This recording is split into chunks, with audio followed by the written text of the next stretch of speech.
ஐந்து கரத்தனை யானை முகத்தனை இந்தின் இளம்பிரை போலும் எயிற்றனை நந்தி மகந்தனை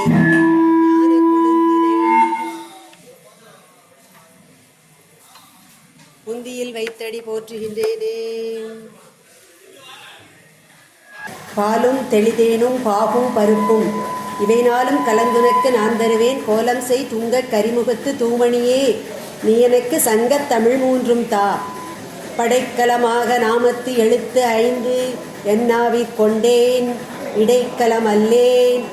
எழுபிறப்பும் உனக்காட்செய்கின்றேன் துடைக்கினும் போகே தொழுது வணங்கி தூநீர் அணிந்தொன் அடைக்கலம் கண்டாய் அணிதில்லை சிற்றம்பலத்தரனே உன் அடைக்கலம் கண்டாய் அணிதில்லை சிற்றம்பலத்தரனே உன் அடைக்கலம். பூத்தவளே போனம் 14 பூத்த வண்ணம் காத்தவளே பின் கரந்தவளே கரை கண்டனுக்கு மூத்தவளே என்றும் மூவா முகுந்தற்கீழையவளே மாத்தவளே உன்னையன்றி மற்றோர் தெய்வம் வந்திப்பதே.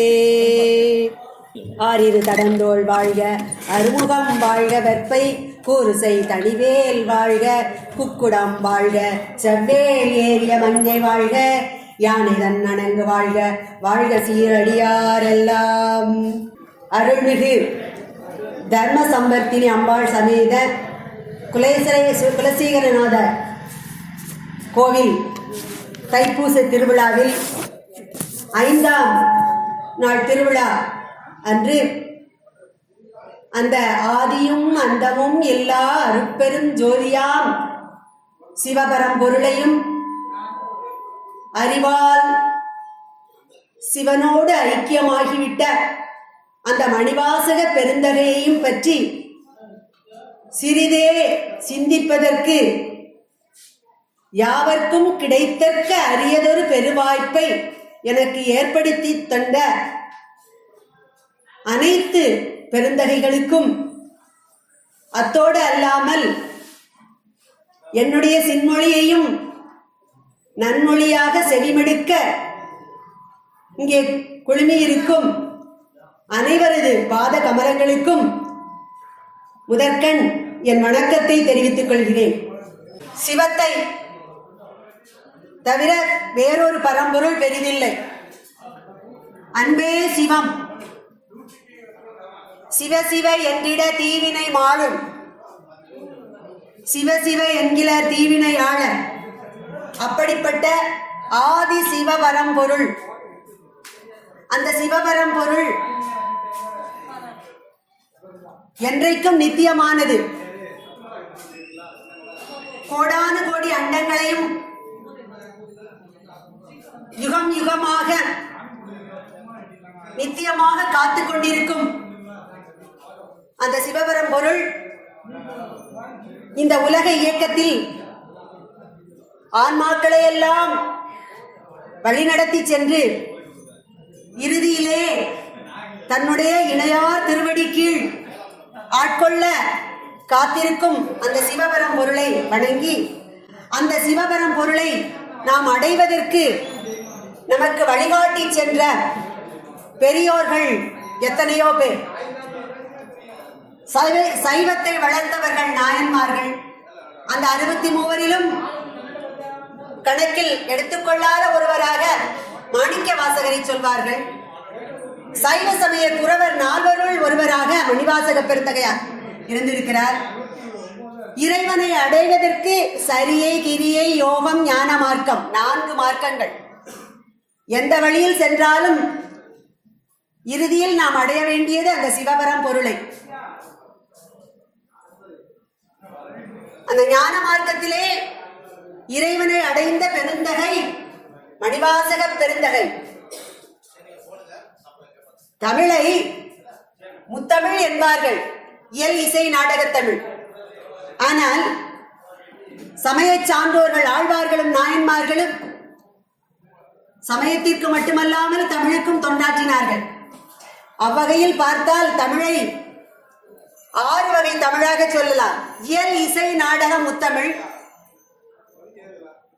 சைவத்தமிழ், வைணவத்தமிழ், அடுத்தது அழுகை தமிழ். யாரது அழுகை தமிழ்? மணிவாசகர் பாடிய பெருந்தகை. அவர் மனவாசகத்தில் இருந்து உதித்து நம்மையெல்லாம் வழிநடத்த ஆட்கொள்ள காத்திருக்கும் திருவாசகம்தான் அழுகை தமிழ். ஊன் உருகி உளம் உருகி நெஞ்சு உருகி உருகி உருகி உருகி பாடி இறைவனை அடைந்தவர். யானும் பை என் நெஞ்சும் பை என் அன்பும் பை ஆனால் வினையேன் அழுதால் உன்னை பெறலாமே என்று பாடினார்.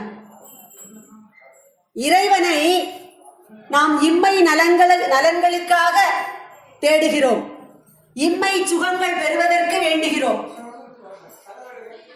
ஆனால் இறைவனுக்காகவே அழுது அழுது அழுது தொழுது வணங்கியவர் மணிவாசக பெருந்தகை. அதனால்தான் திருவாசகம் தேன், அது எங்க தொட்டாலும் இனிக்கும்.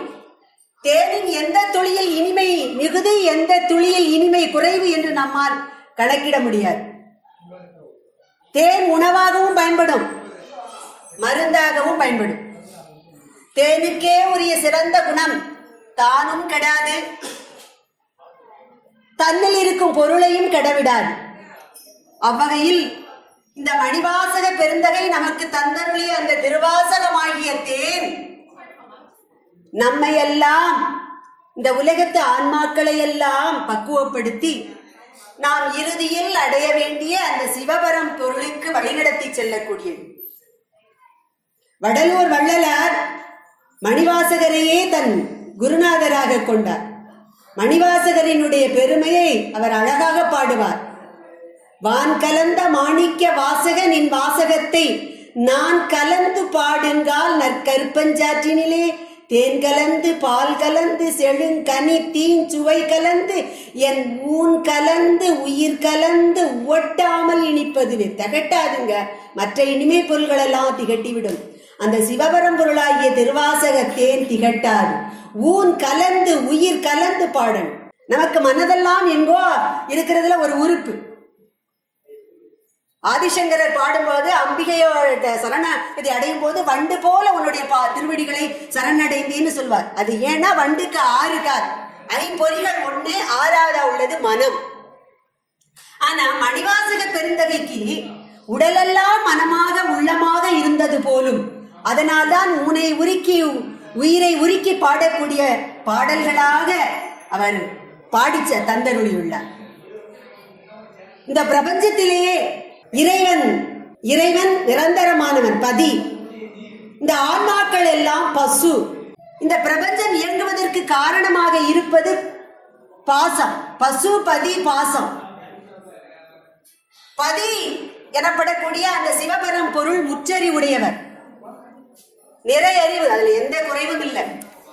ஆனா ஆன்மாக்களாகிய பசுக்கள் சிற்றறிவு, நன்மை எது தீமை எது என்று நமக்கு தெரிகிறதில்லை. இந்த பிரபஞ்சத்தினுடைய இயக்கத்துக்கு காரணமாக இருக்கிறது பாசம். ஆணவம், கண்மம், மாயை ஆகிய மும்மலங்களாகிய பாசங்கள். இந்த பாசங்களும் எப்படி பசுவும் பதியும் நிரந்தரமா இருக்கோ அது மாதிரி பாசமும் இருக்கதா செய்யுது. ஆனா இந்த சிவபரம் பொருளை, அந்த பதியை இந்த பசு நாடி செல்ல வேண்டும். ஆனா பசுவினுடைய இயல்பு என்ன இருக்கிறது என்றால், இந்த பாசத்தின்பால் பயப்பட்டு இருக்கிறது. இந்த பாச வலையினின்று நீங்கி இந்த பசுவானது அந்த பதியை சேர வேண்டும். அதுதான் முக்தி. கடையூழி காலத்தில் எப்படிப்பட்ட உயிர்களாக இருந்தாலும் அது எல்லாம் இறைவனுடைய திருவடியை சேர வேண்டும். அதுதான் அந்த சிவபரம் பொருளின் நாட்டமும் கூட. இந்த மணிவாசக பெருந்தகை திருவாத ஊரிலே பிறந்தார். சம்புபாதகிருதர் என்பவருக்கு என்ற உயர்ந்த அந்தணருக்கு சகல ஞானமும் கல்வியும் வாய்க்க பெற்ற ஒரு குழந்தையாக திருவாத ஊரார் பிறந்தார். அவருக்கு பெற்றோரிட்ட திருநாமம் ஏதோ தெரியவில்லை. ஆனால் அவரை திருவாத ஊரார் என்றே அனைவரும் அழைத்தனர். இளவயதிலேயே வேதங்கள், ஆகமங்கள், கலைகள் அனைத்தையும் நன்கு கற்றறிந்தவராக இருந்தார். அது முற்பிறவி ஞானம் அவருக்கு கிடைத்தது. அவருடைய மேன்மையையும் அறிவாற்றலையும் சிறப்பையும் கேள்விப்பட்டு அன்றைக்கு மதுரையம்பதியிலே மன்னனாக இருந்த அரிமர்த்தன பாண்டியன் மணிவாசக பெருந்தகை திருவாதவூராரை அழைத்து அவரை பாராட்டி அவருக்கு தென்னவன் பிரம்மராயன் என்ற பட்டத்தையும் அளித்து தன் அமைச்சராக ஆக்கி கொண்டார்.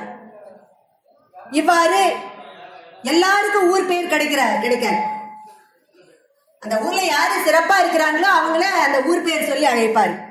இப்ப திருவாதவூரருக்கு பெற்றோரிட்ட திருநாமம் இதுவரை நமக்கு தெரியல. ஆனா திருவாதவூர்ல அவர் ஒரு சிறந்த அந்தணராக வாழ்ந்திருக்கிறார். சகல வயதில் இளையவராக இருந்தாலும் கல்வியும் கலைஞானமும் வேதம் உபநிடதம் எல்லாம் கற்றறிந்த விஞ்ஞானியாக விளங்கி இருக்கிறார். அதனாலதான் அரிமர்த்தன பாண்டியன் அவரை அழைத்து அமைச்சராக ஆக்கி தென்னவன் பிரம்மராயன் என்ற ஒரு பட்டத்தையும் அவருக்கு வழங்கி இருக்கிறார். அவரை வகித்தது அமைச்சு பதவியே என்றாலும் அவருடைய மனம் என்னவோ புளியம்பழம் மாதிரி தான். புளியம்பழம் நல்லா பழுத்துருச்சுன்னா அந்த பழமானது அந்த புளிய ஓட்டுல ஒட்டாது.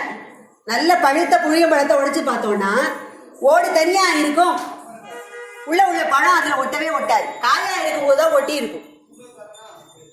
இவர் உலகியல் வாழ்க்கையில இருந்தாலும் சதா சர்வகாலமும் இவர் உள்ளத்துக்குள்ள ஒரு இறை தேடல் இருந்து கொண்டே இருந்தது. அப்படிப்பட்ட திருவாதவூரரை ஒரு சமயம் அரிவர்த்தன பாண்டியன் சோழ நாட்டு கீழைக்கரையிலே வெளிநாடுகளில் இருந்து குதிரைகள் எல்லாம் வந்து இருக்குது.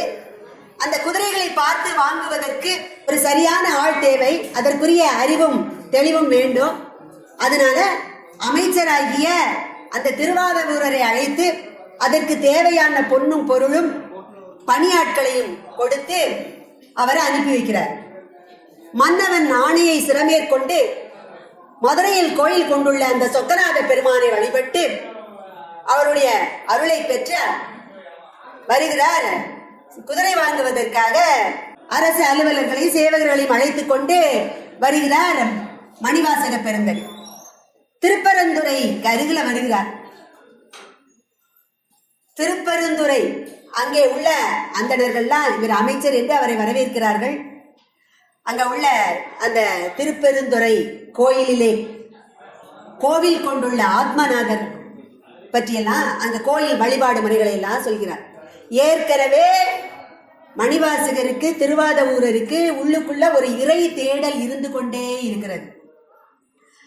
அங்கே ஒருபுறம் வேதங்கள் ஒலிக்கின்றது, சிவநாமங்கள் ஒலிக்கின்றன.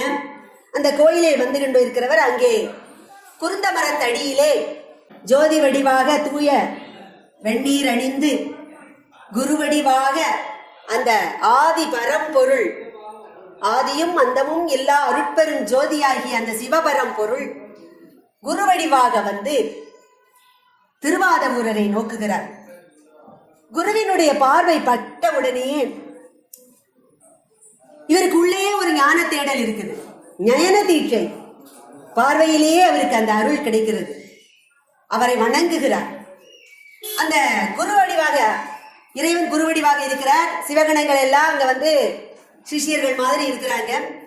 அந்த குருவை வணங்கி அவர் கையிலே உள்ள ஓலைச்சுவடிகளை பார்த்து சிவஞான என்ன ஓலைச்சுவடி என்று வினவுகிறார். சிவஞான போதம் என்று குருவானவர் சொல்கிறார். இதை நம்ம ஒண்ணு பார்க்கணும். இறைவன் வந்து எப்பொழுதுமே நம்பினோரை கைவிடுவதில்லை. நம்பினோர் கைவிடப்படார். இது 4 மறை தீர்ப்பு. இதே சிவபெருமான் சுந்தரரை ஆட்கொள்ள வந்த பொழுது அவரால் வந்திருப்பவர் இறைவன் தான் என்று அறிய முடியவில்லை. அவர் வழக்காடி வாதாடி அதுக்கப்புறம் பழைய ஓலைச்சுவடி எல்லாம் காட்டி அப்புறம் வந்தொண்டனாக மாறினார். அது ஒரு வரலாறு. ஆனால் இந்த மணிவாசகருக்குள்ளேயே ஒரு இறை தேடல், ஒரு தவிப்பு, இறைவனை காண வேண்டும் என்ற தவிப்பு இருந்து கொண்டே இருந்ததனால் இறைவன் குருவாக வந்தவுடனேயே இவர் எவ்வித எதிர்ப்பும் இன்றி ஆட்படுகிறார். அந்த சிவஞான போதம் என்ன என்று கேட்கும் பொழுது சிவம் இதுதான் என்றைக்கும் நிலையான பரம்பொருள். ஞானம் அந்த இறைவனை தேடும் அறிவு. போதம், அவ்வாறு அறிந்த அறிவை கொண்டு தெளிவடைதல் என்று கூறி அந்த குருவானவர் அவருக்கு உபதேசம் செய்வதற்காக ஒரு குடில் அமைக்க சொல்கிறார். அவருக்கு ஸ்பரிச தீட்சை கொடுக்கிறார். இறுதியிலே அந்த பூங்குடிலே திருவாதவூரருக்கு அந்த சிவபரம்பொருள் எல்லா உயிர்களும் போற்றி தொழுகின்ற அந்த சிவபரம்பொருள் தன்னுடைய திருவடிகளை அவர் தலைமையில் வைத்து திருவடி தீட்சி அளிக்கிறார்.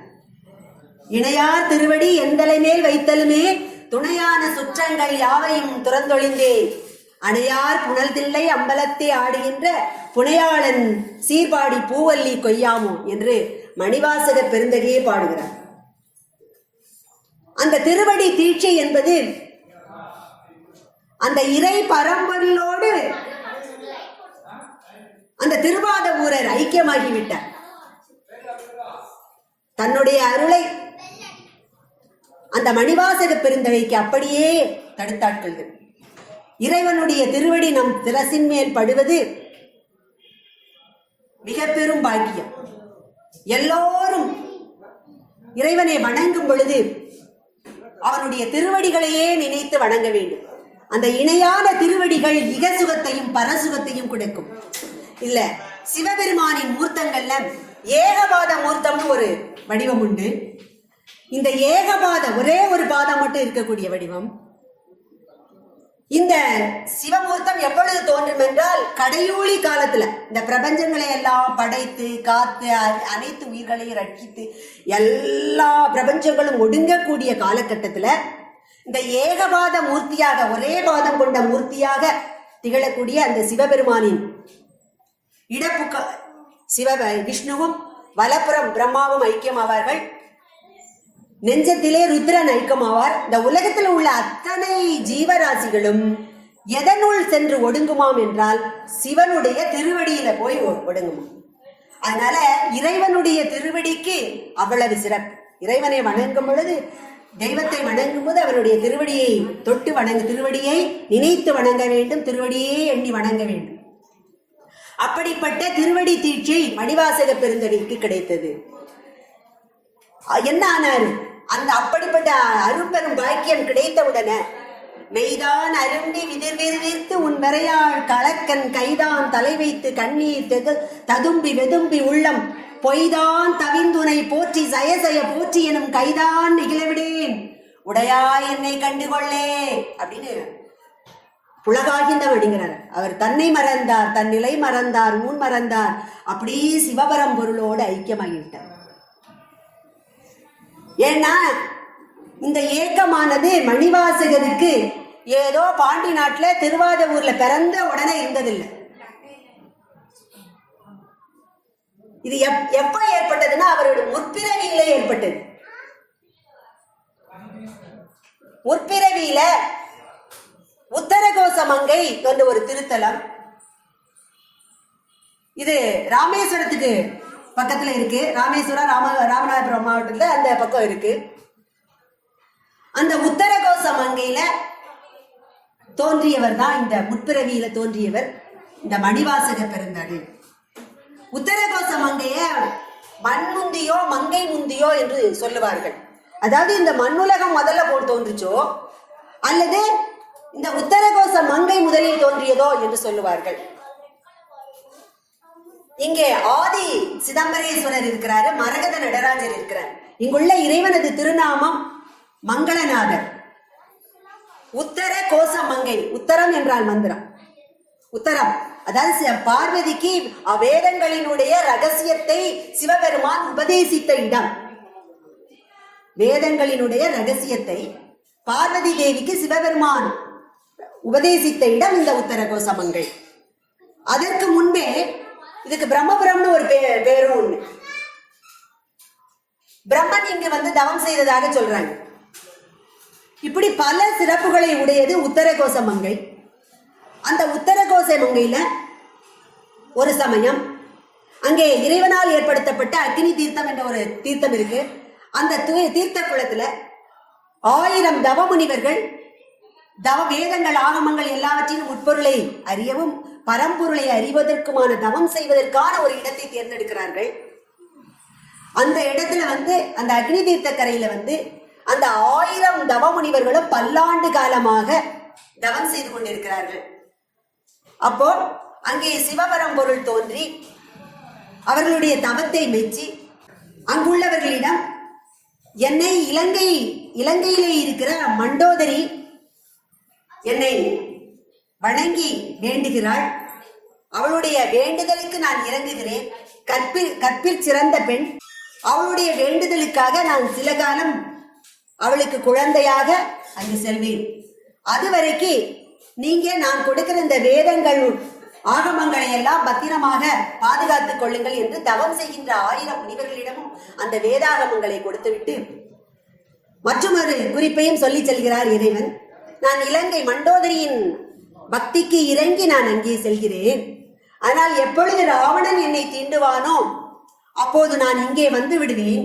இதே அக்னி தீர்த்தத்தில் நான் தோன்றுவேன் என்று சொல்லி இறைவன் மறைகிறார். அதே போன்று கற்புக்கரசியான அந்த மண்டோதரி தான் அந்த சிவபரம் பொருளையே குழந்தையாக கொஞ்ச வேண்டும் என்று பலகாலம் வேண்டி வேண்டி தவம் இருக்கிறாள். தாயுமிலி தந்தையுமிலி நம் ஆதிசிவ பரம்பொருள். ஆனால் தன் அடியவராகிய காரைக்கால் அம்மையாரை அந்த சிவபெருமான் தனக்கு அம்மையாக ஏற்றுக்கொண்டு அம்மையே என்றார். அதே போன்று பக்தையான மண்டோதரிக்கு பிறப்பும் இறப்பும் இல்லாத அந்த பெம்மான் ஒரு பாலகனாக அவள் வேண்டும் வடிவத்திலே அவள் முன் தோன்றுகிறார். அந்த குழந்தை அழகை வடிவழகை கண்டும் தேஜஸை கண்டும் மண்டோதரியானவள் அதை கொஞ்சி மகிழ்கிறாள். திக்விஜயம் சென்றிருந்த ராவணன் இலங்கை மாநகருக்கு வருகிறார். அந்த புறத்திலே அழகே ததும்பும் அந்த பாலகனினுடைய வடிவழகை கொண்டு இது யாருடைய குழந்தை, இவ்வளவு அழகாக இருக்கிறதே என்று அவன் தீண்டுகிறான். தீண்டிய கணமே அந்த குழந்தை மறைந்து விடுகிறது. அப்போது உத்தரகோச மங்கையிலே 1000 தவமுனிவர்கள் தவம் செய்து கொண்டிருக்கின்ற அந்த இடத்திலே அக்னி தீர்த்தத்தின் மத்தியிலே ஜோதி வடிவாக சிவபெருமான் தோன்றுகிறான். அந்த ஜோதியை கண்டவுடன் தவம் ஏற்றி கொண்டிருந்த அத்துணை முனிவர்களும் ஹரஹர மகாதேவா சிவசிவா என்று அந்த அக்னியிலே இது ஏற்கனவே முன்னரே சிவபெருமான் அறிவித்து சென்றிருக்கிறார். நான் இதே அக்னி தீர்த்தத்திலே தோன்றுவேன் என்ற காரணத்தினால் அந்த ஜோதியிலே கலந்து அக்னி தீர்த்த குளத்திலே மூழ்கி விடுகிறார். 999 பேர் மூழ்கிறாங்க. அதுல ஒருத்தர் மட்டும் அந்த சிவபெருமான் கொடுத்த வேதாகம சுவடிகளை எல்லாம் கையில வச்சுக்கிட்டு என்ன செய்யறதுன்னு தெரியாம இறைவன் இதை பாதுகாக்க சொல்லி நம்மிடம் கொடுத்தாரே, நாம இப்ப அக்னிக்குள்ள போறதா வேண்டாமான்னு திகைச்சு போய் நின்றுட்டார். அந்த இறைவனுடைய ஆணையான அந்த வேதாகமங்களை பாதுகாப்பதற்காக அந்த சுவடிகளை கையிலே வைத்துக் கொண்டு அந்த 1000த்துல ஒரு தவ முனிவர் மட்டும் அந்த கரையிலேயே இருந்துட்டார். 999 பேரும் அக்னியில ஜுவாலையில கலந்து அக்னி தீர்த்த குளத்துல மூழ்கினாங்க. இறைவன் அவர்கள் அனைவருக்கும் காட்சி தந்து இந்த அக்னியிலே கலந்த அந்த அத்துணை முனிவர்களும் லிங்கமாக உணரப்படுவீர்கள். உங்களுக்கு மத்தியில் நானும் ஒரு லிங்கமாக இங்கே இருப்பேன் என்று கூறி சகசிரலிங்கம், ஒரு பெரிய லிங்கத்துக்குள்ள 1000 சின்ன சின்ன சகசிரலிங்கம் பார்ப்போம். இப்படி சகசிரலிங்கமாக அந்த அக்னி தீர்த்த கரையிலே இறைவன் அந்த தவமுனிவர்களுக்கு அருள் செய்து அழுந்துட்டார். கொஞ்சம் நினைச்சு பாருங்க, 1000 பேர் ஒன்னா இருந்து தவம் செய்கிறோம். நம்ம வழிபடுவது தவம் செய்வது எல்லாத்துக்கும் கடைசியா நம்ம வச்சுக்கிற ஒரே ஒரு இலக்கு, எப்பேற்பட்டவர்களாக இருந்தாலும் எவ்வளவோ பாவம் செய்வோம், எவ்வளவோ பாவம் செய்தாலும் கடைசி காலத்துல இறைவனுடைய அடியை சேர வேண்டும் என்ற ஆசை எல்லா உயிர்களுக்கும் ஏதோ ஒரு அடித்தளத்துல இருந்துகிட்டே இருக்கு. அப்படி தவம் செய்த அந்த முனிவர் தன்னோட இருந்த 999 பேர் அந்த சிவபரம்பொருள்ல கலந்துட்டாங்க. இவர் ஒருத்தர் மட்டும் கரையில தங்கிட்டார். அப்ப இவருடைய உள்ளமானது என்னே தவிப்புற்றிருக்கும்.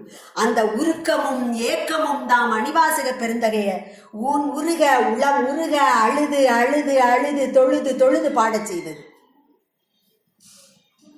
இறைவன் அவரையும் கைவிடவில்லை. சிவபரம்பொருள் சொன்னார், என்னுடைய ஆணைப்படி இந்த வேதங்களையும் ஆகமங்களையும் பாதுகாப்பதற்காக உன் உயிரினும் மேலாக கருதி நீ இதை காத்து கொண்டாய். நீ பாண்டி நாட்டிலே ஒரு பதியிலே போய் பிறப்பாய், என்னால் தடுத்தாட்கொள்ளப்படுவாய், பின்னர் உள்ளம் உருகும் இன்னிசை பாடல்களை என் மீது பாடுவாய் என்றெல்லாம் உத்தரகோச மங்கையிலே மணிவாசகருக்கு ஏற்கனவே இறைவன் அருள் செய்திருந்தார். அதனாலதான் திருப்பெருந்துறையிலே இறைவன் ஆட்கொண்ட உடனே திருவாத ஊரர் தன்னை மறந்து உருகி உருகி உருகி பாடுகிறார். கோதரு மொழியால் தேனினும் இனிய சொற்களால் தன்னுடைய அன்பையே வடமாக்கி அவருக்கு பாமாலையாக பாடுகிறார் தன்னுடைய குருவுக்கு. அந்த பாடல்களை எல்லாம் கேட்ட இறைவன், உன்னுடைய பாடல்கள் ஒவ்வொன்றும் மாணிக்கம் போல் ஒழிக்கின்றன அப்படின்னு சொல்லி திருவாத ஊரருக்கு மாணிக்க வாசகர் என்ற தீட்சா நாமத்தை கொடுத்தவரும் அந்த சிவபரம் பொருள் தான். அப்படிப்பட்ட சிவபரம் பொருள் அவருக்கு காட்சி கொடுத்து தடுத்தாட்கொண்டு அவருடைய நிலையை உணர்த்தி அதோட விடல. இப்பவும் உடனே அவர் ஆட்கொள்ள என்ன பண்ணிட்டார்னா, இந்த கோயில் திருப்பணியை செய்வாயாக என சொல்லி சிவபெருமானும் சீடர்களாக வந்த சிவகணங்களும் மறைந்து விட்டார். மணிவாசகரினுடைய உள்ளம் என்ன பாடுபட்டிருக்கும். ஏற்கனவே உத்தரகோச மங்கையில இறைவனோடு கலக்க வேண்டியவரு வேதங்களையும் ஆகமங்களையும் பற்றி கொண்டு இருந்து விட்டார். இப்பொழுது இறைவனே வந்து தடுத்தாட்கொண்ட பிறகும் அவரால் அவரோடு ஐக்கியமாக விடவில்லை, இருந்து விட்டார், கரையிலே இருந்து விட்டார். அந்த ஏக்கமானது அவர் நெஞ்சை உருக்கி உருக்கி உருக்கி உருக்கி திருவாசக பாடல்களாக பாடி அவருடைய உருக்கத்தை பார்த்த மெய்யன்பர்கள் அனைவரும் கூடி இறைவன் திருவுள்ளப்படி அந்த திருப்பெருந்துறையிலே ஒரு ஆலயத்தை எழுப்ப வேண்டும் என்று அவருக்கு தேவையான அத்துணை ஆலோசனைகளையும் வழங்கினார். பாடிய திருவாசகத்திலேயே முதல்ல உள்ளது சிவபுராணம். 51 திருப்பதிகங்கள், அதுல மிக முதன்மையானது சிவபுராணம். சிவனது அனாதியான பழமையை பற்றி கூறக்கூடியது. மந்திரங்களில் திருமூல திருமந்திரத்திற்கு மேலான மந்திரம் இல்லை, திருவாசகத்திற்கு மேலான தோத்திரம் இல்லை. அந்த திருவாசகத்தில் உள்ள முதல் பதிகமான சிவபுராணத்துல முதல்ல அவர் பாடுகிறது நமச்சிவாய வாழ்க, நாதன் தாழ் வாழ்க. அதுவே ஒரு மந்திர உபதேசம் தான். நமச்சிவாய வாழ்க, நமச்சிவாய வாழ்க என்பது பஞ்சாட்சர மந்திரம். இந்த நமச்சிவாய வாழ்க என்பது இம்மை சுகத்தை நமக்கு தரக்கூடியது. சிவாய நம என்பது சூட்சும பஞ்சாட்சரம், அது மறுமை பயனை நமக்கு தரக்கூடியது. எடுத்த உடனே இறைவனை நாம் பற்றி கொண்டு இந்த பிறவியாக கடலை கடப்பதற்கு நமக்கு துணை செய்வது இறைவனுடைய திருநாமம். அதனால முதல்ல இறைவனுடைய நாமத்தை பாடினார், நமச்சிவாய வாழ்க என்று. அடுத்து நாம் பற்ற வேண்டியது இறைவனுடைய திருவடிகளை. நாதன் தாழ் வாழ்க, இமைப்பொழுதும் என்னெஞ்சில் நீங்காதான் தாழ் வாழ்க, கோகலி ஆண்ட குருமனிதன் தாழ் வாழ்க. கோகலி என்பது திருப்பெருந்துறையை குறிக்கும். இறைவனால் ஆட்கொள்ளப்பட்ட அந்த பதியாகிய திருப்பெருந்துறையை கோகழி என்று குறிப்பிடார். கோகழி, கோ என்றால் பசு என்று ஒரு பொருள், கழிதல் நீங்குதல். தன்னிடம் இருந்த பசுத்தன்மை நீங்கிய இடம் திருப்பெருந்துறை. உயிர்களிடம் இருக்கக்கூடிய பசுத்தன்மை நீங்கினால் அந்த பசுக்கள் எல்லாம் பதியை அடையும். அப்படி கோகழி நீங்கிய குருமனிதன் தாழ்வாழ்க. அது மட்டுமல்ல, திருப்பெருந்துறை வெம்பிரவி வேலை கடலில் விழுவோர்க்கெல்லாம் நம்பும் சிவநாமம். இந்த பிறவி கடலில் பிறக்கின்ற எல்லா ஆன்மாக்களும் பரமனை அடைவதற்கு கரை சேர வேண்டிய ஒரு துறையாக இருந்த காரணத்தினால இதுக்கு திருப்பெருந்துறை என்ற பெயர் வந்துச்சு. தில்லையில கோயில் கொண்டுள்ள அந்த சிவபெருமானை 3001 சொல்லுவாங்க. தில்லை அந்தணர்கள் 3000. அதே மாதிரி திருப்பெருந்துறைக்கு ஒரு சிறப்பு உண்டு. வாதவூரர் காலத்திற்கு முன்பே சுகுணபாண்டியன் என்ற மன்னன் காலத்துல திருப்பெருந்துறையில் கோயில் கொண்டுள்ள இறைவன் அந்த ஆத்மநாதரை வழிபடுவதற்கு, நித்திய பூஜை செய்வதற்கு 300 அந்தணர்களை அழைத்து வந்தான் மன்னன். அவர்களை சிறப்பு செய்யும் பொருட்டு 300 தாம்பழங்களில் பொன்னாடைகளை வைத்து கொடுக்கும் பொழுது கடைசியில ஒரு தாம்பழம் மட்டும் எஞ்சி விட்டது.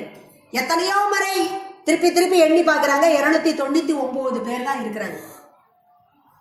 இறுதியாக திருப்பெருந்துறையில் அந்த குருந்தமட மரத்தடியில இருந்து ஒரு முதிய அந்தணர் வந்து அந்த பொற்தட்டை பெற்றுக்கொண்டு என்னுடன் 300 பேர் சரியாகிவிட்டனர் என்று கூறுகிறார். இவ்வாறு இறைவனே வந்ததாக அந்த திருப்பெருந்துறை வரலாறு கூறுகிறது. அதனால அங்கு கோயில் கொண்டுள்ள இறைவனை 301 என்று கூறும் வழக்கமும் உண்டு. மற்றொரு சிறப்பு, திருப்பெருந்துறையிலே விஷ்ணு பீடம் ஆகிய சக்தி பீடம் தோன்றும். மேலே லிங்க பானம் இருக்காது. அதுக்கு பதில் குவளை சாத்தி வழிபடுவார்கள். கொடிமரம் கிடையாது, நந்தி கிடையாது, பலிபீடம் கிடையாது. ஏன்னா அங்க கோயில் கொண்டுள்ள அந்த ஆத்மநாதரே குருவடிவாக வந்து வெளியே வந்து மணிவாசகரை ஆட்கொண்டார். அங்கே வழிபடுபவர்கள் அந்த சக்தி பீடத்தின் மேல் குவளை மட்டும் சாத்தி இருக்கும், லிங்கபானம் கிடையாது. அவரவர் அறிவிற்கு எட்டியபடி அந்த ஆத்மலிங்கத்தையே அங்க நினைத்து வழிபட வேண்டும். அங்கே அந்த மூலவருக்கு காட்டக்கூடிய தீபாராதனை நமக்கு வணங்குவதற்கு கொடுக்கப்படாது. அங்கே கோயில் கொண்டுள்ள இறைவி யோகாம்பிகை, அவரும் அரூபமாக பீடமாகத்தான் காட்சி தருகிறார். கல் சாளரத்தின் வழியாகத்தான் அவரை தரிசிக்க இயலும். ஆனால் உதச்சுச்சிலே குருந்த மரத்துக்கு கீழே இறைவன் குருவடிவாக மணிவாசகருக்கு உபதேசம் செய்கின்ற காட்சி அங்கே இருக்கிறது. அங்க நடக்கிற விழாக்கள், உற்சவங்கள் எல்லாம் மணிவாசக பெருந்தகைக்கு தான் நடக்கும். பத்தோற்சவம் மணிவாசக பெருந்தகைக்கு தான் அங்கே நடக்கிற ஆராட்டு விழாக்கள் எல்லாம் நடக்கும். இத்தகைய சிறப்பை உடையது அந்த திருப்பெருந்துறை. அங்கே இறைவனால் ஆட்கொள்ளப்பட்டு தான் கொண்டு வந்த அனைத்தையும் மறந்துட்டார். குதிரை வாங்க வந்ததை மறந்து தான் கொண்டு வந்த செல்வத்தை எல்லாம் எடுத்து அங்க மிகப்பெரிய அழகான ஆலயம் ஒன்று அந்த இறைவனுக்கு அமைக்கிறார். கூட வந்த சேவகர்கள்லாம் பார்க்குறாங்க. பாண்டிய மன்னன் போய் சொல்றாங்க, மணிவாசகர் வந்து கோவில் கட்டுறமா நிறைய குதிரை வாங்குற மாதிரி இல்லை, நான் கொண்டு வந்த செல்வத்தை எல்லாம் கோயில் கட்டிட்டு இருக்கிறாரு அப்படின்னு சொன்ன உடனே அரிமர்த்தன பாண்டியன் சேவகர்களை அனுப்பி மணிவாசகரை அழைத்து வர சொல்கிறார். மணிவாசகர் இறைவன் முன் போய் நிற்கிறார். ஆகாசவாணியாக இறைவன் ஆவணி மூலத்தன்று குதிரைகள் வரும் என்று மன்னனுக்கு அறிவிக்க சொல்கிறார். அத்துடன் ஒரு மாணிக்க கல்லை கொடுத்து, நீ அமைச்சர் கோலத்தில் சென்று இதை மன்னனிடம் கொடுப்பாயாக என்று சொன்ன உடனே மதுரைக்கு வாராரு. அமைச்சர் கோலத்துல வந்து இறைவன் கொடுத்த அந்த மாணிக்கத்தை மன்னனிடம் கொடுத்து, ஆவணி மூலத்தன்று குதிரைகள் வரும் என்று சொல்கிறார். ஆவணி மூலம் வந்துச்சு. குதிரை வெளிநாட்டில இருந்து வந்த மாதிரியும் தெரியல. சேவகர்கள்லாம் ஒற்றர்கள்லாம் சொல்கிறார்கள். உடனே என்ன பண்றாரு, மறுபடியும் மணிவாசகரை கொண்டு சிறையில அடைக்கிறார். மணிவாசகர் என்ன செய்வாரு, அன்றே எந்தன் ஆவியும் உடலும் உடைமை எல்லாம் குன்றே அணையா என்னை ஆட்கொண்ட போதே கொண்டிலையோ, இன்றோர் இடையூறு எனக்குண்டோ, நன்றே செய்வாய் நன்றே செய்தாய் தீயே செய்தாய் நானோ இதற்கு நாயகமே என்று பாடுகிறார். என்னையே நீ ஆட்கொண்டுட்ட, நீ சொன்னபடி நான் வந்து சொல்லிட்டேன், இதுல நன்மையா தீமையா எனக்கு ஒன்றும் தெரியாதப்பனே அப்படின்னு வணங்குறார். ஆவணி மூல நாள்ல வருகிறார். வேதங்களையே பரியாக்கி அழகொளிரும் ஒரு குதிரை வீரனாக இறைவன் காட்சி தருகிறார். நரிகளை எல்லாம் குதிரையாக்கி, சிவகணங்களை எல்லாம் குதிரை வீரர்களாக்கி, அவர் மட்டும் வேதமாகி அந்த பரிக்குதிரை மேலே ஏறி பரிமேல் அழகராக அந்த மதுரை எம்பதிக்கு வருகிறார். அவருடைய தோற்றத்தை கண்ட உடனே பாண்டிய மன்னன் தன்னை அறியாமல் வணங்குகிறான்.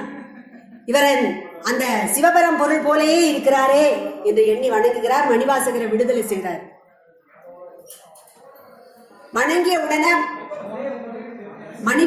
மன்னனானவன் மணிவாசகருக்கு, அந்த பரிமேல் அழகனுக்கு உயர்ந்த ஒரு பட்டாடையை பரிசாக கொடுக்கிறாரு. ஆனால் இறைவன் அதை அந்த சவுக்கால் வாங்கி குதிரையின் மேல போட்டுறார். இதை பார்த்தவுடன் மன்னன் துணுக்குகிறார். மணிவாசகர் அவரை சாந்தப்படுத்துகிறார். இது அந்நாட்டு வழக்கம் அப்படின்னு சொல்றார். குதிரை வீரனாக, குதிரை தலைவனாக வந்த இறைவன் அவரிடம் இந்த குதிரையினுடைய இலக்கணங்களை எல்லாம் பார்த்து கயிறு மாற்றிக்கொள்ளலாமா என்று கேட்கிறார். அவருடைய திருவழகையும் அங்கே உள்ள குதிரையின் விளக்குகளையும் பார்த்து, லட்சணிகளையும் பார்த்து கயிறை மாற்றிக்கொள்கிறார்கள்.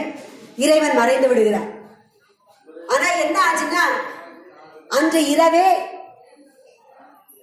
இந்த குதிரைகள் எல்லாம் மீண்டும் நரிகளாக மாறி ஏற்கனவே இருந்த குதிரைகளை எல்லாம் துரத்தி ஊரே ஒரே அமர்க்களமாக்கி விட்டு எல்லாரும் பயந்து அங்க இங்க ஓடுறாங்க.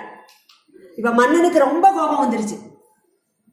இந்த மாணிக்க வாசகர் திரும்ப திரும்ப நம்மளை ஏமாற்றி கொண்டிருக்கிறார், மோசம் செய்து கொண்டிருக்கிறார் என்று இவரை என்ன செய்யலாம் என்று வைகை ஆற்று மணல்ல, சுடு மணல்ல பாறை தலையிலே வைத்து நிற்க வைக்கிறார். சுடு மணல். பக்தரினுடைய துன்பத்தை பார்க்க பரமன் பொறுப்பான? ஆகாச கங்கையே வந்தது போல வைகையில வெள்ளம் கரை புரண்டு ஓடுது. இப்ப அடுத்த பிரச்சனை மன்னனுக்கு, இந்த வைகை வெள்ளத்தை எப்படியாவது அடைக்கணும். வெள்ளத்தை அடைப்பதற்கு என்ன செய்யலாம் அப்படின்னு யோசனை கேட்கிறாங்க. என்ன பண்றாங்க? வீட்டுக்கு ஒரு ஆள் வந்து வைகை கரையை அடைக்கணும், வெள்ளத்தை தடுக்கணும். எல்லாரும் வராங்க. இதோட இறைவன் இன்னொரு திருவிளையாடலை நடத்துறாரு. அந்த மதுரையம்பதியிலே வந்திக்கிழவி என்று வயதான மூதாட்டி இறைவனை மட்டுமே தனக்கு உறவாக கொண்ட அந்த மூதாட்டி புட்டு விற்று தன்னுடைய அன்றாட ஜீவனத்தை கழிச்சிட்டு இருக்கிறார். எப்பொழுதும் அந்த சிவனையே நினைத்து கொண்டிருப்பாள். இன்றைக்கு அவள் தன் பொருட்டு அந்த வைகை கரை அடைக்கிறதுக்கு அவளுக்கு ஆள் இல்லை. யாராவது கூலி ஆள் கிடைச்சா அவனுக்கு கூலி கொடுத்து கரையை அடைக்கலாம், இல்லைன்னா மன்னனினுடைய கோபத்துக்கு ஆளாக நேரிடும் என்று எண்ணுகிறார். அந்த நேரத்துல இறைவன் கூலியாளாக வருகிறான். கூலியாளாக வந்த உடனே வந்திக்கிழவி கூலி கேட்கிறா. இறைவன் ரொம்ப சாதுரியமா கேட்கிறார், நீ ஒண்ணு கஷ்டப்பட வேண்டாம், உதிர்ந்த புட்டை மட்டும் எனக்கு கொடுத்துரு, நல்ல புட்டெல்லாம் நீ புழல் புட்டெல்லாம் வித்துக்கோ அப்படின்னு சொல்றாரு. ஆனா என்ன ஆச்சுன்னா, இன்னைக்கு எல்லா புட்டுமே உதிர்ந்துதான் போச்சு. அந்த வந்திக்கிழவி என்ன பாக்கியம் செய்தாலும் இறைவனே அவள்கிட்ட ஓடி வந்து புட்டு வாங்கி சாப்பிடுறதுக்கு அவர் ரொம்ப புண்ணியம் செய்திருக்கிறார். அப்படி புட்டு வாங்கி சாப்பிட்ட அந்த இறைவன் வைகை கரையிலே போன்று தன்னுடைய பணியை வேலையை ஒழுங்கா செய்கிறார். மணல் மேலே ஏறுவாரு, குதிப்பாரு, விளையாடுவாரு. ஆனா அவர் பங்குக்கு அடைக்க வேண்டிய கரையை மட்டும் கடைசி வரைக்கும் அடைக்கல. அரிமர்த்தன பாண்டியன் வந்து பார்த்தான். சேவகர்கள் சொல்ல வந்திக்கிழவியின் பொருட்டு வந்த சேவகன் மட்டும் கரையை அடைக்கல, மற்றவர்கள் சொன்ன கரைகள் எல்லாம் அடைபட்டு விட்டது என்று சொன்ன உடனே மன்னன் கோபம் கொண்டு அந்த கூலியாளாக வந்த இறைவன் மேல பெரும்பால் அடிக்கிறார். அந்த இறைவன் சகல ஜீவராசிகளிலும் இருப்பவர், உள்ளும் புறமும் இருப்பவர், கடவுள் கடந்தும் உள்ளும் இருப்பவர், எல்லா உயிர்களுக்குள்ளும் உறைந்து நிற்பவன் எம் சிவபரம்பு. அதனால அவன் அடித்த அடியானது சகல சீவராஜிகள் முதுகிலையும் விழுந்தது. அடியானது வலியானது உணரப்பட்டது. அப்பதான் மன்னனுக்கு தெரிகிறது, நாம் ஏதோ தவறு செய்து விட்டோம் என்று சொல்லி வருந்துகிறார். அப்புறம் மாணிக்க வாசகரை அழைத்து அவரிடம் மன்னிப்பு கேட்கிறான். மன்னிப்பு கேட்ட உடனே இப்ப மணிவாசக பெருந்தகை இது காலமும் புளிய ஓட்டுக்குள்ள இருக்கிற புளியம்பழம் மாதிரி அந்த அமைச்சு பணியை ஆற்றி வந்தார். அந்த வேலையெல்லாம் விட்டுட்டு இனிமே முழுக்க முழுக்க நான் இறைவனையே வழிபட போகிறேன் என்று அந்த அரிமர்த்த பாண்டியனிடம் விடைபெற்று செல்கிறார். பண் சுமந்த பாடற் பரிசு படைத்தருளும் பெண் சுமந்த பாகத்தான் பெருந்துரையான் விண் சுமந்த கீர்த்தி வியன் மண்டல தீசன் கண் சுமந்த நெற்றி கடவுள் கலிமதுரை புன் சுமந்து அக்கோவால் மண் சுமந்து அக்கோவால் முத்தொண்டு புன் சுமந்த பொன்மேனி பாடுதுங்கான் அம்மானான் என்று மணிவாசக பெருந்தகை பாடியிருக்கிறார். மண் சுமந்து அடி வாங்கி இவ்வளோ கஷ்டங்களையும் பட்டு அந்த இறைவனானவன் மணிவாசகத்தில இருந்து எதை வாங்கியிருக்கிறார்னா திருவாசகத்தை வாங்கியிருக்கிறார். எதுக்காக வாங்கியிருக்கிறார்? இதுல யாரு கெட்டிக்காரங்க? மணிவாசகர் கெட்டிக்காரரா, இறைவன் கட்டிக்காரரா?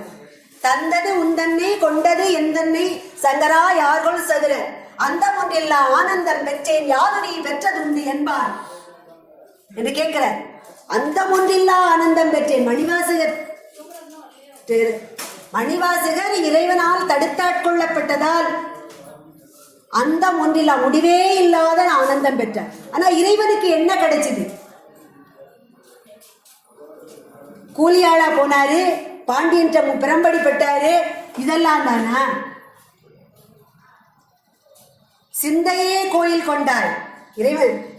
அடியார் உள்ள சிந்தையில கோயில் கொண்டார் இறைவன். இதெல்லாம் கஷ்டப்பட்டு கடைசி திருவாசகத்தை எதுக்கு வாங்கியிருக்கிறாரு அப்படின்னா, கடையூழி காலத்துல இந்த ஆன்மாக்களை எல்லாம் கரை சேர்ப்பதற்கான ஒரு கருவி வேண்டும். அந்த கருவியாக திருவாசகத்தை அவர் கை கொண்டார். இப்ப சாதாரணமா உலகியல் வாழ்க்கையில பெரியவங்க போறாங்கன்னா சான்றோர்களோ இல்ல அரசியல் பெரியவர்களோ இல்ல நம்ம ரொம்ப மதிக்கத்தக்க தலைவர்களோ போறாங்கன்னா அவங்க முன்னால போவாங்க, மற்றவங்க எல்லாம் பின்னால போவாங்க. பெரியவர்கள் முன்ன போவாங்க, அவங்களுக்கு காவலா இருக்கிறவங்க அதுக்கு அடுத்து போவாங்க, அதுக்கு அடுத்து சாதாரண மக்கள்லாம் போவாங்க. இது சாதாரண உலகியல் நடைமுறையில உள்ளது. ஆனா நம்ம கோவில் திருவிழால கொண்டாடுறோம். கருவறையிலே கோயில் கொண்டுள்ள அந்த எம்பெருமான் நம்ம எல்லாரையும் தேடி வந்து அருள் செய்வதற்காக திருவீதி உலா வாராங்க தேர்ல. அப்படி திருத்தேர்ல எழுந்தருளி அந்த இறைபரம்பொருள் வீதி உலா வரும் பொழுது நம்மளெல்லாம் முன்னா போக சொல்லுவாங்க. நாமளெல்லாம் முன்னால போய் நடந்துகிட்டே போனோம். கடைசியில பின்னால தேர்ல கோயில் கொண்டுள்ள இறைவன் வரணும். இதனுடைய தாற்பயம் என்னன்னா, இறைவன் என்ன நினைக்கிறான்னா, இந்த போற எல்லா ஆன்மாக்களும் நல்ல வழியில போகணும், கீழே விழுந்துடக்கூடாது, வழி தவறுனா நான் தடுத்தாட்கொள்ள வேண்டும், இறுதியில என்னுடைய திருவடியிலே சேர்த்து கொள்ள வேண்டும். இதுதான் திருவிழாவில் இறைபரம்பொருளை திருவீதி திருத்தேர்ல நம்ம அழைத்து கொண்டு வருகிறதா. அதான் உலகியல் வாழ்க்கையில நாம சான்றோர்களுக்கு பின்னால போறோம். ஆனா அந்த இறைவன் தானே இறங்கி வந்து அவங்களெல்லாம் விட பெரியவர், எல்லாருக்கும் பெரிய காண்பரிய பேரொளி எண்ணுதற்கு எட்டா இறைவன். அந்த இறைவன் நமக்காக இறங்கி வந்து அவன் எப்படிப்பட்டவன்? கல்லார்க்கும் கற்றார்க்கும் களிப்பருளும் களிப்பு, காணார்க்கும் கண்டார்க்கும் கண்ணளிக்கும் கண்ணு, மதியார்க்கும் மதிப்பவர்க்கும் மதி கொடுக்கும் மதி. அப்படிப்பட்ட இறைவன் எல்லா ஜீவராசிகளையும் பாரபட்சம் கிடையாது. ஒரு தாய்க்கு வந்து பல குழந்தைகள் இருந்தாலும் எந்த குழந்தைகிட்டே அது இந்த தாயானவள் பாரபட்சம் காட்ட மாட்டான்.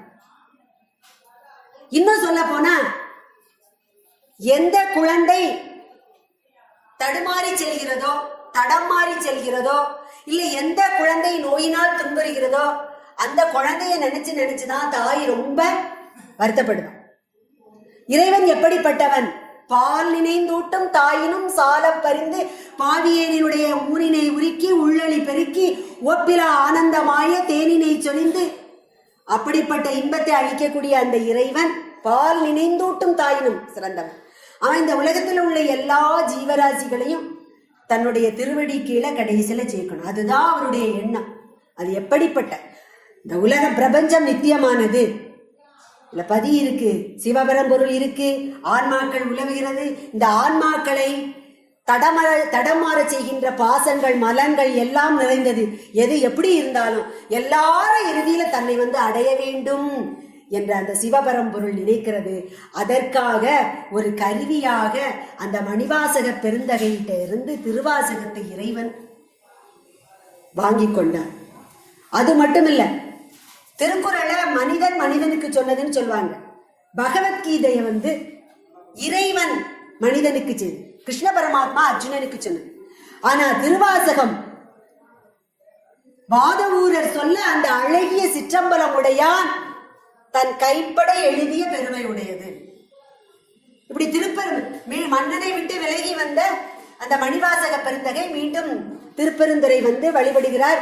இறைவன் அவரை ஒவ்வொரு திருத்தலமா சென்று பாட சொல்கிறார். உத்தரகோசமங்கைக்கும் வருகிறார்.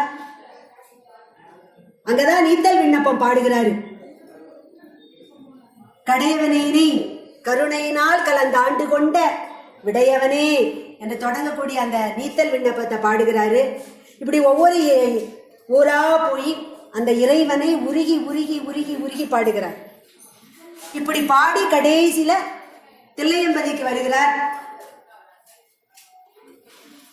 தில்லையம்பதியிலே இறைவனை நாள்தோறும் வழிபட்டு அங்கேயும் இறைவனை போற்றி துதிக்கிறார். அப்போது அந்த தில்லையம்பதியிலே இறைவனானவர் ஒரு முதிய அந்தணர் வேடத்திலே உங்களை காண வந்தேன், உங்கள் பொருட்டு இறைவன் பிறம்படிப்பட்டதையும் மண் சுமந்ததையும் எல்லாம் கேள்விப்பட்டேன். உங்களுடைய அந்த மணிவாசகமாகிய திருவாசகம் முழுவதையும் நான் பாடி உங்கர விரும்புகிறேன். அதனால மீண்டும் ஒரு முறை பாட வேண்டும் என்று கேட்டு அந்த மணிவாசகர் சொல்ல சொல்ல இறைவன் அதை தன் கைப்பட எழுதி கொள்கிறார். எல்லாம் எழுதிட்டு அந்த கடைசியில அந்த ஓலைச்சுவடியில வாதவூரர் சொல்ல அழகிய சிற்றம்பலமுடியான் எழுதி கையொப்பமிட்டது என்று கூறி அந்த சிதம்பரத்தின் பொன்னம்பலத்தை வாயிற்படியிலே வைத்து விடுகிறார். அப்படிப்பட்ட பெரும் சிறப்பை உடையது திருவாசகம். மறுநாள் எல்லாரும் வாராங்க, அந்தணர்கள், தில்லையில் உள்ள அந்தணர்கள் எல்லாம் வாராங்க. பார்த்தா வாயிற்படியில ஓலைச்சுவடியை எடுத்து பார்க்கறாங்க. அதுல கடைசியில அழகிய சிற்றம்பலமுடையான்னு திருச்சாத்திட்டு இருக்கு. யாரு பாடியது அப்படின்னா வாதவூர் அடிகள் பாடியது. மாணிக்க வாசகர் பாடியதா அந்த சிவபெருமானே எழுதி இருக்கிறார். எல்லாரும் போறாங்க. வாதவூரர் தங்கி இருக்கிற அந்த குடிலுக்கு போய் அவரை வணங்குகின்றார்கள். அதை பார்க்கிறாங்க. அதை பார்த்த உடனே அவருக்கு அப்படியே ஆனந்த கண்ணீர் பரவசமாகிறது. ஐயனே, என்னை சொல்ல சொல்லி நீயே இந்த பாடல்களை எல்லாம் எழுதியிருக்கிறாரே என்று கண்ணீர் மல்கிறார். அதையெல்லாம் பார்த்த அந்த தில்லைவாழ் அந்தணர்கள் மணிவாசகற்ற போய் கேட்கிறாங்க, இந்த திருவாசகத்தின் பொருளை தாங்கள் எங்களுக்கு சொல்லி அருள வேண்டும் அப்படின்னு சொல்லி கேட்கிறார். திருவாசகத்தினுடைய பொருளா என்று அந்த இறைவனையே போற்றி துதித்து கொண்டு வந்த பொன்னம்பலத்திற்கு வந்த அந்த மணிவாசக பெருந்தகை, திருவாசகத்தின் பொருள் இந்த பொன்னம்பலத்தில் இருக்கிறாரே, இந்த சிவபரம் பொருள்தான் பொருள், வேறு பொருள் என்ன என்று கூறி இறைவனோடு ஐக்கியமாகி விடுகிறார். இப்ப அவர் ரொம்ப தெளிவாயிட்டார். பொய்யும் யானும் புறம்போந்தோன்னு பாடினார். எப்போ? உத்தரகோசமங்கையில இறைவன் அக்னி தீர்த்தத்துல அக்னி பழம்பாக தோன்றிய போது வேதங்களையும் ஆகமங்களையும் முக்கியம்னு நினைச்சுக்கிட்டு தன் கையிலே வச்சுட்டு ஜோதியில கலக்காம இருந்தாரு. அந்த தவிப்பு அவருக்கு அடுத்த பிறவியிலையும் இருந்தது. அதனாலதான் உருகி உருகி உருகி பாடினாரு. அந்த வேதங்களையும் ஆகமங்களையும் தான் அவர் தத்துவார்த்தமாக எப்படி ரிஷிகள் வேதங்களை சொன்னார்களோ அதே மாதிரி மணிவாசகர் தான் பெற்ற இறை அனுபவத்தை அனைவரும் உணரும் வண்ணம் திருவாசகம் என்னும் உயரிய மொழியாக போற்றி துதியாக நமக்கு தந்திருக்கிறாரு. இப்போ இப்பிறவியில தில்லைவாழ் அந்தணர்கள் அதன் பொருள் யாது என்று கேட்ட போது அதன் பொருள் என்ன? ஒரே ஒரு பொருள் தான், அது சிவபரம் பொருள் தான் என்று அந்த பொன்னம்பலத்தில் கோயில் கொண்டுள்ள அந்த இறைவனை சுட்டி காட்டிவிட்டு ஆனி மகனாளிலே அந்த இறைவனோடு ஐக்கியமாகிவிட்டார். அவ்வகையிலே மணிவாசகரின் மனவாசகம் முழுவதும் நிறைந்திருந்தது யார் என்றால் அந்த சிவபரம் பொருள்தான். திருவாசகம் முழுவதும் சிவம் சிவம் தான். நம்ம பேச்சு வழக்கில் சொல்லுவாங்க 5க்கு 2 பழுதில்லை அப்படிம்பாங்க. 5க்கு 2 பழுதில்லைன்னா நம்ம தவறா சில பொருள் சொல்லுவோம். சாதாரணமாக படிக்கிற மாணவர்களை பார்த்தா 5 தேர்வு எழுதியிருந்தாங்கன்னா பரவாயில்ல 2 தேர்வு தேர்ச்சி பெற்றியாச்சு 2. அது அல்ல. நம்ம விவிக்கும் மந்திரம் பஞ்சாட்சரம் நமச்சிவாய. உன்னால 5 சொல்ல முடியலையா? சிவ சிவ 2 எழுத்துல சொல்லணும். அதான் 5க்கு 2 பழுதில்லைன்னு சொல்றது. சிவ என்று சொன்னாலே போதும். இன்னும் சொல்ல போனா சி என்பதே சிவத்தை மட்டும் குறிக்கும். ரொம்ப எளிமையாக இந்த மந்திரத்தை நமக்கு தந்திருக்கிறாங்க. ஏன்னா இறுதி காலத்துல காலன் வரும்போது நமக்கு எதுவுமே வேலை செய்யாது. மனம் வேலை செய்யாது, புத்தி வேலை செய்யாது, ஐம்பொறிகளும் தன் நிலை குலைந்து போகும். அப்ப நாம யாரை நினைக்கணும்னா இறைவனை தான் நினைக்கணும். அப்ப முழுமையா நம்மளால நினைக்க முடியுதோ இல்லையோ, அட்சரமா நினைப்பதற்கு கூட மந்திரத்தை நமக்கு தந்து சென்றிருக்கிறார். அப்படிப்பட்ட பெருமை உடையது திருவாசகம்.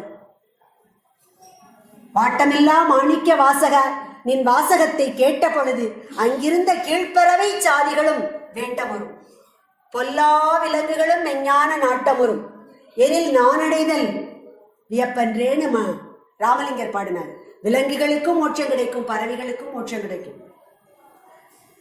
அது மாதிரி மணிவாசக பெருந்தகை பாடிய இந்த திருவாசகத்தை இறைவன் இவ்வளவு துன்பத்துக்கு மத்தியில ஏன் படியெடுத்து கொண்டார் என்றால், அந்த கடையூழி காலத்துல எல்லாமே ஒடுங்கிரும், இறைவனுக்குள்ள அனைத்தும் ஐக்கியமாகிவிடும்.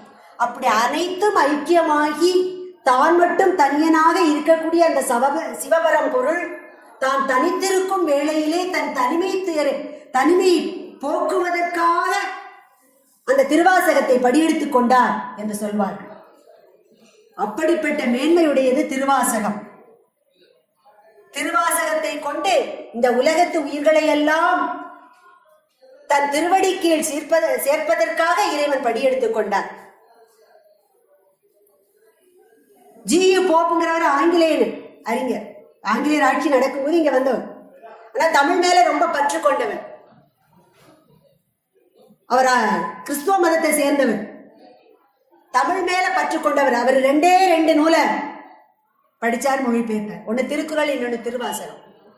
அது மட்டுமல்ல, அவர் எப்பொழுது கடிதம் எழுதும் போதும் திருவாசகத்தினுடைய சில வரிகளை எழுதிட்டு தன்னுடைய கடிதத்தை எழுதுவார். ஒரு சமயம் அப்படி அவர் எழுதும்போது அவர் அவரை அறியாம மனமுருகி கண்ணீர் துளி அதுல விழுந்துருச்சு. அந்த எழுத்து லேசா அழிஞ்சிருச்சு. ஆனா அவர் அந்த கடிதத்தை மாத்தல.